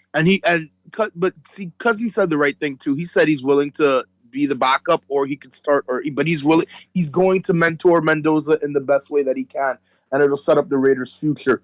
So, I mean, you've seen it all the time. You've seen Lamar bench for Flacco. We've seen Mahomes bench for for Alex Smith. You mean Flacco bench for Lamar? No. In 2018 is when Lamar came into the league, and he benched the first 6 or 7 games. Right, and then Lamar took them to 6. Yeah, Lamar took them to 6 and won the stretch of the season. The last stretch of that season, his rookie year, they went to the playoffs. So, I mean, it's the formula. You get the guys bench and they soak up the knowledge. But at what point do you go to Mendoza if the Raiders are winning with Cousins? If the Raiders are winning, you don't fool with it. You sadly have to pull a Brett Favre, Aaron Rodgers. But that's what's best for the team. All right, well, here's Mike Mayock and Rich Eisen on how the Raiders should mesh Kirk Cousins and Fernando Mendoza. And Raider Nation here in the 242, don't tell me in Stat Boy we don't look out for your crappy franchise. Let's go to the clip.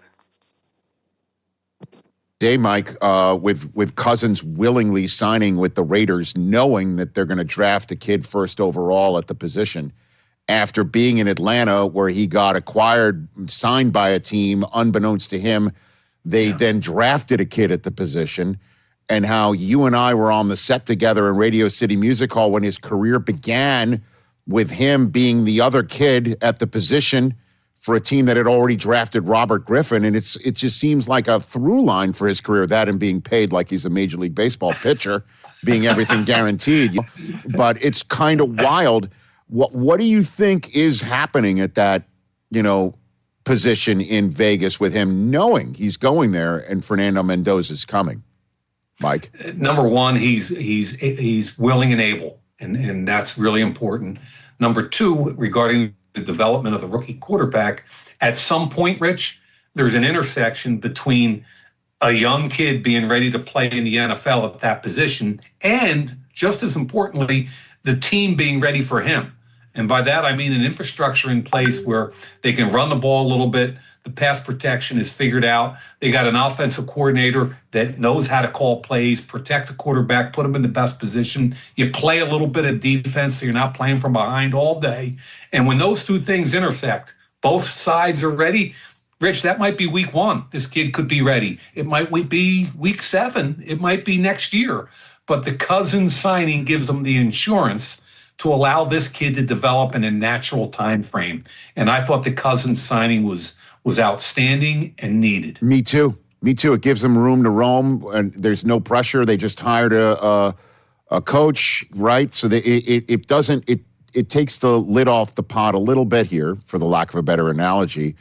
But how will they be able to determine if Mendoza is ready? They see it in a meeting room, they see it on a practice field, they see it in a preseason game. How do you suss that out in this day and age where reps are precious, Mike? I mean, I think development is interesting. You look at Green Bay for the last 25 years, and Aaron Rodgers fell in their lap, and then Jordan Love, when he came out of Utah State, was in no way, shape, or form ready to play. And now he's on the cusp of being a really high-level quarterback because of their patience. Mahomes sat for a while in Kansas City.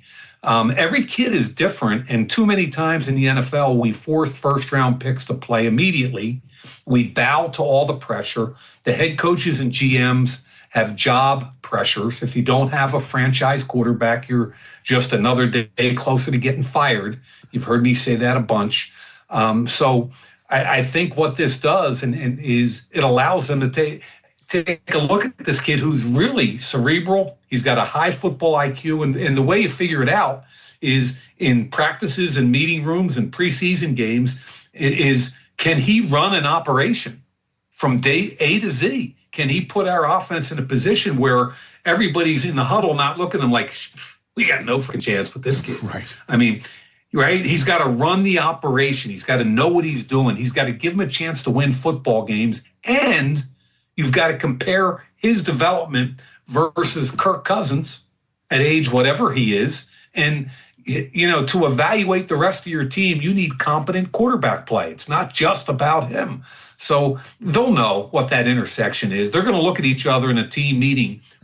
Take week 6. Say they're 2 and 3 or whatever, or they're coming off a bye, and they're looking around the offensive meeting room and they're like, hey, this kid's come on. He knows what he's doing. He knows what the checks are. He knows how to get us in the right protections. And by the way, Rich, don't disregard the move of signing Tyler Linderbaum at center, who can take some of that off of a young quarterback, which, again, they overpaid for him and they needed to. They had to. I thought that was really smart. So everything's in place, I think, for the development of both sides of that equation. I hope we see him earlier than later, but more than anything, I hope the Raiders just take their time and make sure they do it at that intersection. Well, part of the reason why they could overpay Linderbaum wasn't just because they had the cap room. They also thought Max Crosby's salary was off the books.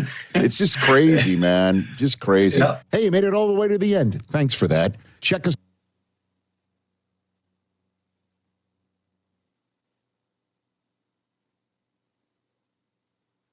All right, we're back at you. And like I said, interesting take right there on the Raiders situation. And I think the Raiders, they've been maligned for a long time, but I think they have a chance to get it right this go around with a good draft and what they've done in free agency. But what's your take on the Raiders so far in the offseason, Stat Boy?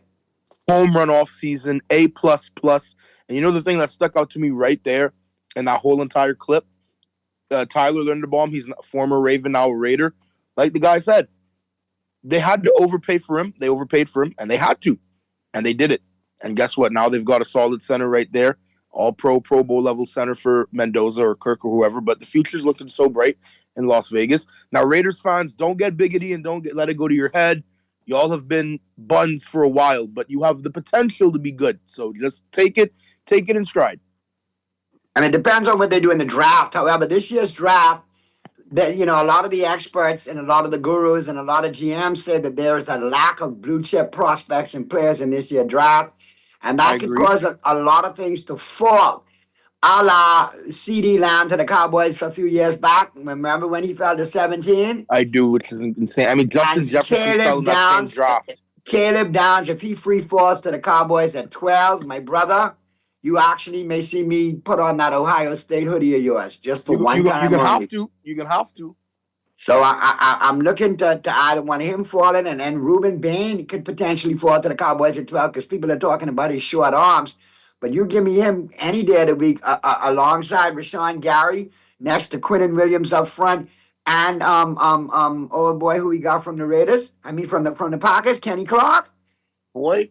And his motor never stops. It never stops. It never stops. So let's check out Tom Pelissero and Rich Eisen right now on the fact that the lack of blue chip prospects could cause some players to go early and some could go late because of the fall. Offense could be a surprise in some situations, a la defense as well.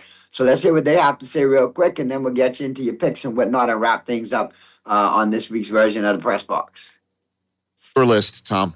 I'm just going to give you, how about that? I'm not going to ask you a question what's on top of my mind. What's on top of your list? It's been interesting, Rich, this week because once you get past the pro days, right, the scouts are off the road, the coaches are diving into the tape more. People are getting closer to having their final evaluations. A lot of teams haven't had their medical meetings yet. They haven't done those final things, set the board with character and that. But you got a pretty thorough evaluation of the players. And so talking to a broad swath of coaches and scouts and executives throughout the course of this week, a few things jump out, big picture, 13 days out from the NFL draft. Number one, there are fewer blue chip players in this draft than I can remember. Just again, you're never going to have all 32 boards looking exactly the same. But if we're talking about the legit first rounders, the no doubt first round grades for the league, there are drafts where you might have 20 to 22 of those guys, maybe 24. It's never 32 with first-round grades, even though there's 32 first-round picks. Last year, it was a little bit less than that.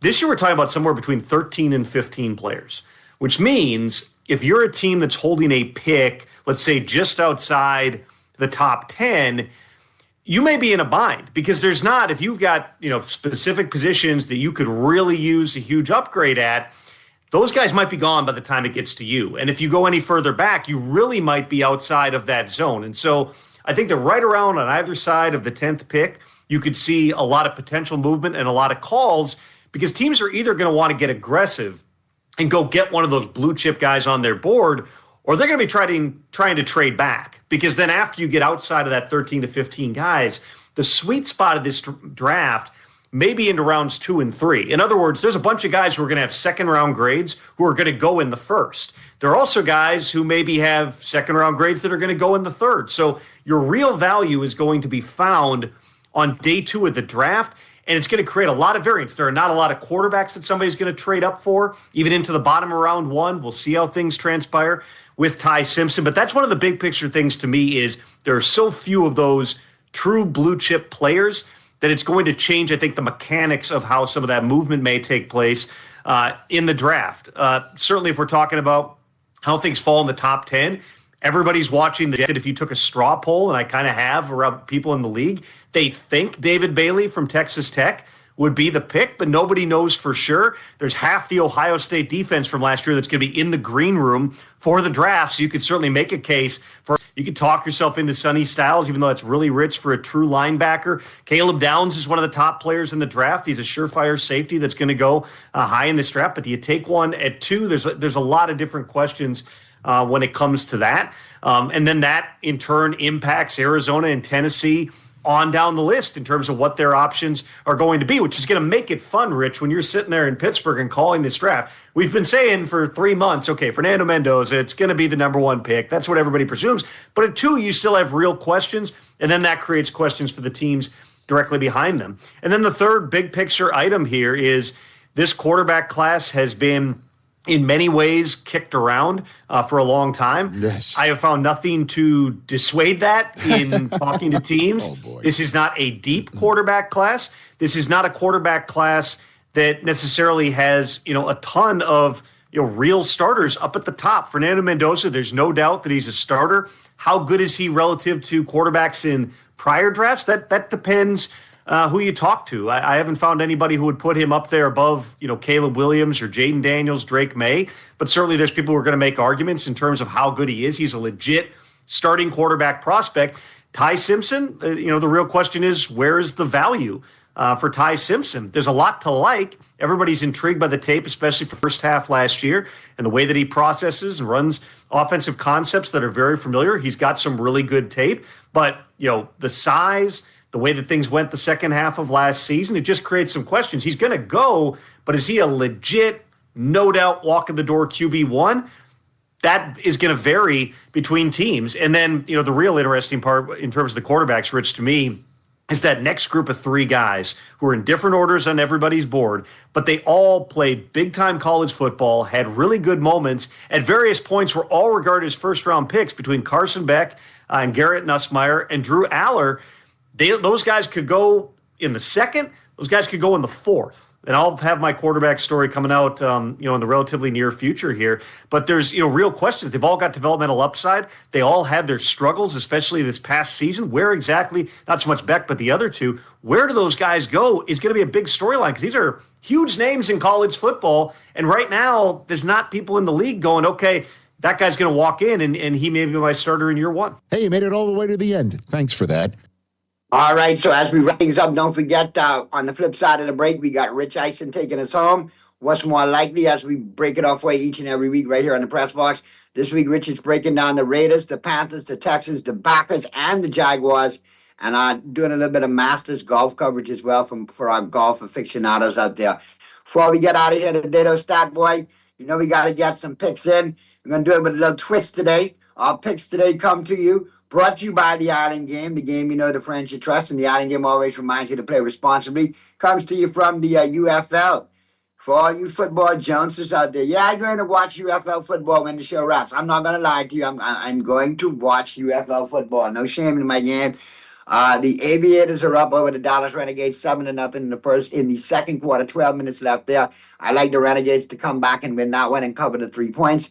You got the Birmingham Stallions taking on the St. Louis Battlehawks, and in the 3 p.m. game, the Birmingham Stallions 2.5-point favorites. I like them by 2.5 to cover the 2.5.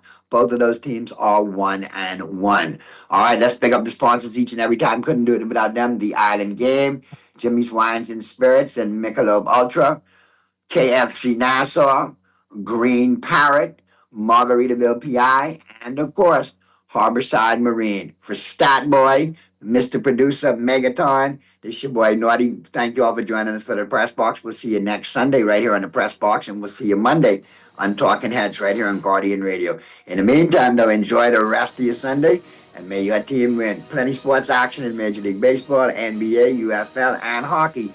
So for all you sports aficionados out there, we'll get your sports on. We'll see you next week right here on the Press Box.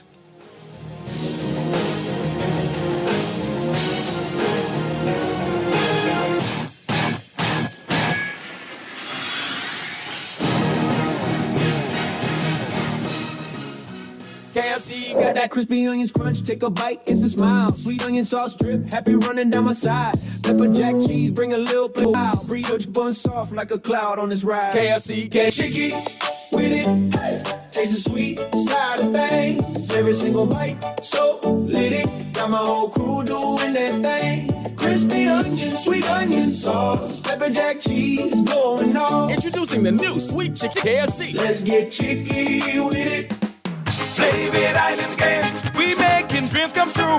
Play with Island Games. We paying more out to you. Don't mind the noise in the market. You getting cash in your pocket. 'Cause Island Games is spicy and spicy is tradition. So when you play Island Games, we putting Bahamians first. Guaranteed to pay Island Games. We like them other jokers. We've been here from the start. From the bike to computer. Island Games. We gonna make your dreams come true. We playing with Island Games. One's for you. Buy a 6-pack of Michelob Ultra at any Jimmy's Wines and Spirits location and enter for your chance to win an all-expense-paid trip to a live NBA game before the end of the 2026 season. 2 lucky winners and their guests are headed to a live NBA game, so grab your Michelob Ultra today and get in the game. Drawing takes place April 20th, so don't miss your shot. Michelob Ultra is the official beer sponsor of the NBA, distributed in the Bahamas by Jimmy's Wines and Spirits, who reminds you to drink in moderation. This is Guardian Radio 96.9 FM. Fresh news, smart talk, all day.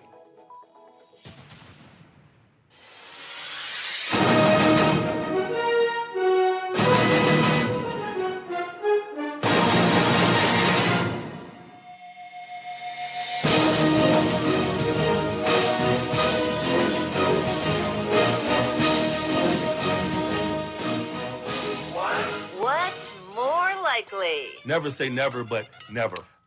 All right, Christopher, what's more likely? Presented by Pella Windows and Doors. You have the floor. Hey, everybody. Happy Friday. Great to see you guys. What up, Good. Glad to have my chair back, honestly. Okay, great. All right. Kirk Cousins said this week that the best quarterback is going to play for the Raiders.